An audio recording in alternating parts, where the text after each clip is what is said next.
नमस्कार मंडळी, आज आपण बनवूया मेथीचे चिले म्हणा, मेथीची वडी म्हणा किंवा मेथीचे कटलेट म्हणा, असे एकदम सोप्या पद्धतीने घरच्या साहित्यात असे हे मी बनवणार आहे।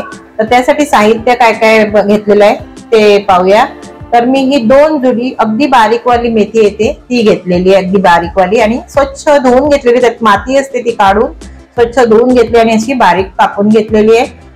एक कांदा बारीक चिरलेला, बेसन बघा अर्धी पाऊण वाटी एवढं बेसन घेतलेलं आहे।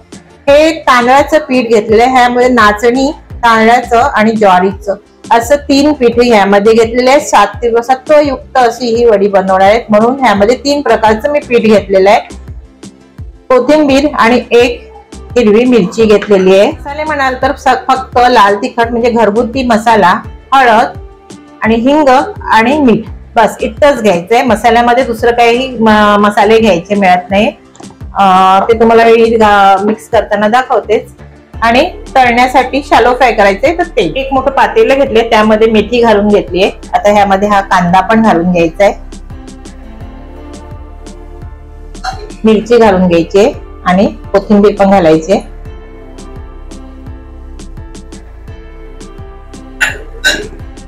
धनेपूड सांगायचे विसरले, तर 1 चमचा एवढी धनेपूड घालून घ्यायची आणि हळद घालायची,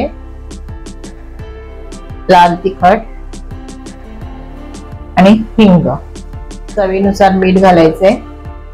आता ह्यामध्ये हे तांदळाचं पीठ, ज्वारी आणि नाचणीचं पीठ हे पण घालून घ्यायचंय। 1 पाऊण वाटी एवढं घेतलेलं आहे।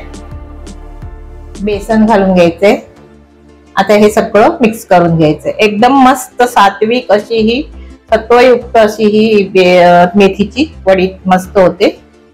आता मिक्स करून घ्यायचंय। पाण्याची गरज भासली तरच घालायची आहे, बघा तुम्हाला दिसतच आहे मेथीचं आणि कांद्याचं पाणी निघत आहे, त्यामुळे मी अजून काही पाणी घातलेलं नाही।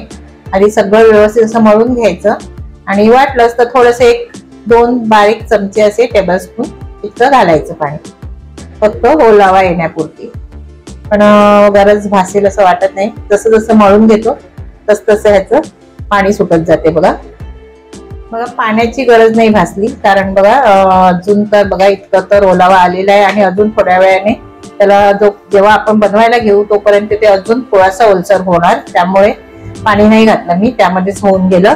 तर आता मी हे वडी बनवून अशी तळून घेते। बघा मेथीचे चिले बनवण्यासाठी किंवा मेथीची वडी बनवण्यासाठी अशा पद्धतीने हे असे घ्यायचे आणि ते थोडे थोडेसे असे कापायचे हातावर आणि तव्यावर सोडायचे। आता आपण तळून घेऊया, चिले बनवून घेऊया। पॅन मध्ये मी तेल घालून घेतलेलं आहे आणि त्यामध्ये असे पद्धतीने असे चिले बनवायचे, असे मेथीच्या वड्या म्हणतात आम्ही याला, आणि थोडेसे जाडसर पातळ असं आपल्या आवडीनुसार असं बनवायच्या आणि अशा पद्धतीने अशा घालून घ्यायच्या।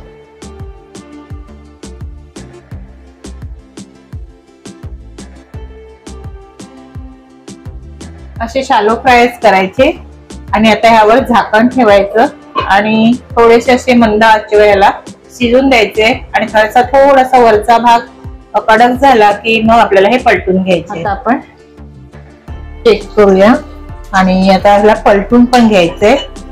बघा वरचा भाग थोडासा असा कडक झालेला आहे, बघा मस्त असा कुरकुरीत झालेला आहे। आता ह्या पलटून घ्यायच्या, बघा किती मस्त दिसतंय, खूप छान अशा ह्या मेथीच्या वड्या होतात। अशा पद्धतीने बनवल्या की आता ह्या सगळ्या अशा पलटून घ्यायच्या आणि पुन्हा ह्याच्यावर झाकण ठेवायचं आणि झाकण ठेवून पुन्हा ह्याला ह्याची दुसरी बाजू पण आपल्याला अशी शिजून घ्यायची। बघा मी ही दुसरी बाजू पण पलटून घेतलेली आहे, किती छान झालेली आहे बघा।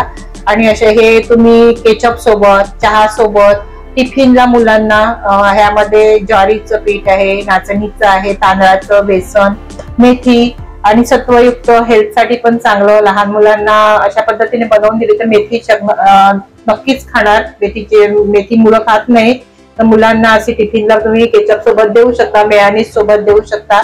तर किती छान असा रंग आलेला आहे बघा, किती छान अशा ह्या वड्या आपल्या तयार झालेल्या आहेत। आता मी ह्या काढून घेते आणि ह्या उरलेल्या दुसऱ्या सगळ्या मी बनवून, आता मी ह्या सगळ्या काढून घेते। बघा किती मस्त कुरकुरीत झालेल्या आहेत बघा, छान अशा मस्त अशा ह्या प्लेट मध्ये काढून घेते आणि आता ह्या दुसऱ्या बनवून घेते आणि अशा पद्धतीने तुम्ही पण बनवा, आवडतील तुम्हाला आणि मुलांना बनवून द्या अशा पद्धतीने। खूप छान अशा मेथीच्या वड्या बघा किती छान झाले बघा मंडळी। मस्त असे मेथीचे कटलेट तयार झाले बघा, मस्त कुरकुरीत कडक असे झालेले, सत्वयुक्त असे सगळे पीठ त्यामध्ये आहेत। तर अशा पद्धतीने तुम्ही बनवा आणि मला कमेंट्स करून सांगा कसे झाले ते। आवडले ना तुम्हाला माझी रेसिपी? आवडली तर कमेंट्स नक्की करा आणि लाईक ही नक्की करा।